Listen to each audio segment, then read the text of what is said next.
नमस्कार दोस्तों, मेरे YouTube चैनल पे आप सबका बहुत बहुत स्वागत है। कार्तिक के महीने में तुलसी जी का पूजन और साथ ही साथ श्री हरि का पूजन विशेष माना जाता है। कार्तिक का महीना साल 2023 में 29 अक्टूबर से 27 नवंबर के बीच में है। इस दौरान कार्तिक स्नान करने के समय कुछ कहानियाँ सुनी जाती हैं। अगर आप कार्तिक स्नान कर रहे हैं तो कुछ कहानियाँ आप सबके लिए बहुत ही ज़्यादा महत्वपूर्ण मानी जा सकती है। कार्तिक के स्नान के समय या आप कार्तिक स्नान करें या फिर आप तुलसी जी का पूजन बस कर रहे हैं, भले आप कार्तिक का स्नान नहीं कर रहे हैं, तो ये कहानियाँ अवश्य सुने। तो पहली कहानी है तुलसी मैया की, दूसरी कहानी है पथवारी की। तो अगर आप सबको वीडियो थोड़ा भी पसंद आता है तो वीडियो को लाइक करिएगा, चैनल को सब्सक्राइब करके कमेंट बॉक्स में जाकर जय तुलसी मैया जय पथवारी माता अवश्य लिखिएगा। तो वीडियो प्रारंभ करने से पहले एक बात बोलना चाहूँगी आप सबको, कहानी कभी भी अधूरी ना सुने और खाली हाथ ना सुने। हाथ में थोड़ा सा अक्षत पुष्प या फिर तिल, क्योंकि कार्तिक का महीना चल रहा है, तिल का बहुत महत्व है, तो तिल थोड़ा सा हाथ में ले लीजिए, उसके बाद कहानी सुनना प्रारंभ करिए। बोलिए तुलसी मैया की जय हो। तो एक बुढ़िया नित्य तुलसी जी का पूजन करती और कहती, तुलसा माता तू सुखदाता, श्री कृष्ण की प्यारी, बिड़ला सींचू तेरो, देकर निस्तारो मेरो, मूंग भात का खाना दीजो, पीतांबर की साड़ी दीजो, अर्थात पीले रंग की साड़ी देना, श्री कृष्ण को कंधा दीजो, मतलब जब मैं मरूं तो श्री कृष्ण का कंधा मुझे प्राप्त हो, केसरिया को घाटो दीजो, बैकुंठ का वास दीजो, हरि हरि कहते ले जाइयो। इस तरह हर बार जब भी आप वो तुलसी जी का पूजन करती तो ये बात हर बार कहती। अब तो तुलसी जी दिन दिन सूखती जाएं। जब श्री कृष्ण भगवान आए तो पूछा, तुलसी जी तुम बड़ी अगवानी हो रही हो, पूजा हो रही है। तुलसी जी ने अपने सूखने का कारण बताते हुए पूछा कि तुम पूजा हो रही, सब कुछ हो रही है, तो तुम हरा भरा होने की जगह सूखती क्यों जा रही हो।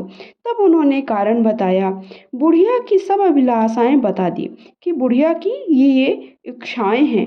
और फिर आगे बोली, भगवान मैं सब कुछ तो दे दूंगी उसे, पर आपका कंधा कैसे दे पाऊंगी। कृष्ण भगवान बोले, बस इतनी सी बात है, जब बुढ़िया मेरे तो घाटा झालर शंख बजा देना, मतलब जब वो मरे तो ये काम तुम कर देना, मैं अपने आप चला आऊँगा। कार्तिक पूरा हुआ, बुढ़िया ने मरण संजोया।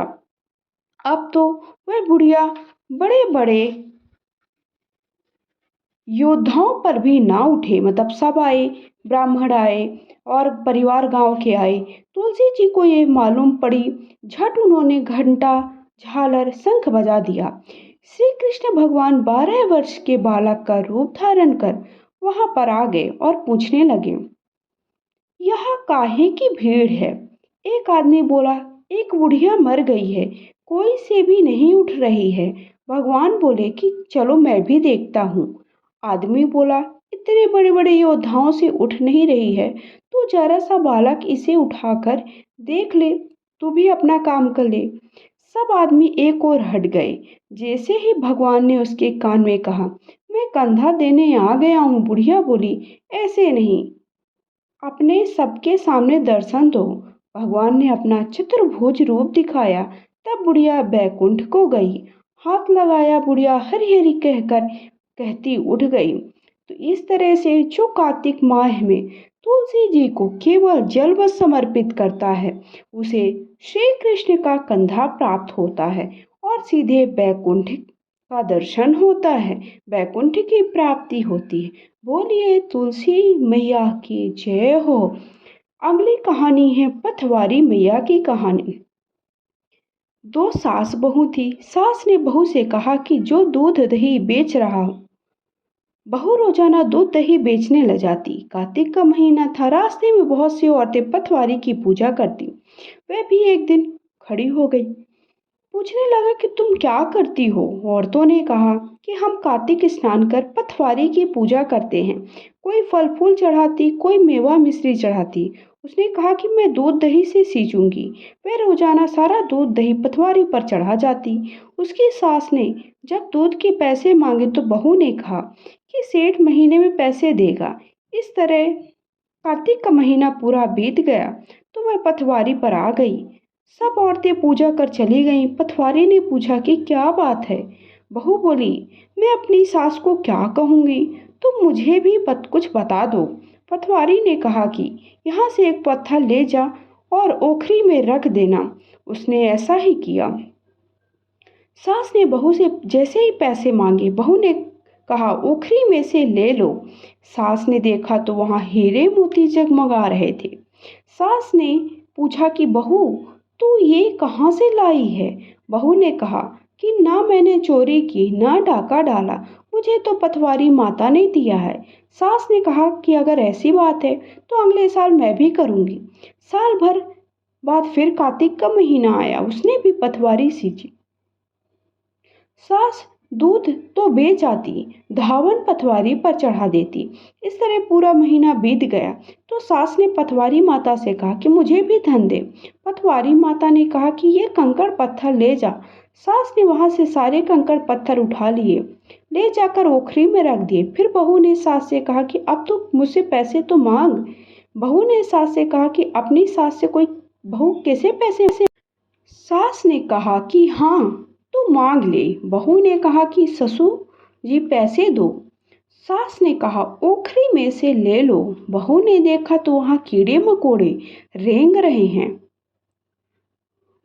यह देख सास ने कहा कि तेरी पटवारी माता तो झूठी हैं, दो व्यवहार रखती हैं। तुझे तो इतना धन दे दिया, मुझे कीड़े मकोड़े दिए। बहू बोली, जो जैसा करता है उसे वैसा ही मिलता है। जैसा सास ने किया वैसा उसे सास को प्राप्त हुआ, जैसा बहू ने किया वैसा बहू को मिला। तो इस प्रकार कार्तिक के महीने में जो बड़ी ही श्रद्धा से, बड़े ही प्रेम से पटवारी और तुलसी मैया का पूजन करता है, उन्हें जल सींचता है, उन्हें पुष्प समर्पित करता है और सुबह शाम एक दिया उनके सामने जलाता है, उसकी सारी इच्छाएं पूर्ण होती हैं। पटवारी माता उनके घर अन्न धन से भर देती है और कभी भी उनके घर में दुख नहीं आता है। हमेशा सुख शांति ऐश्वर्य की प्राप्ति होती है। वीडियो पसंद आया तो बोलिए जय तुलसी मैया।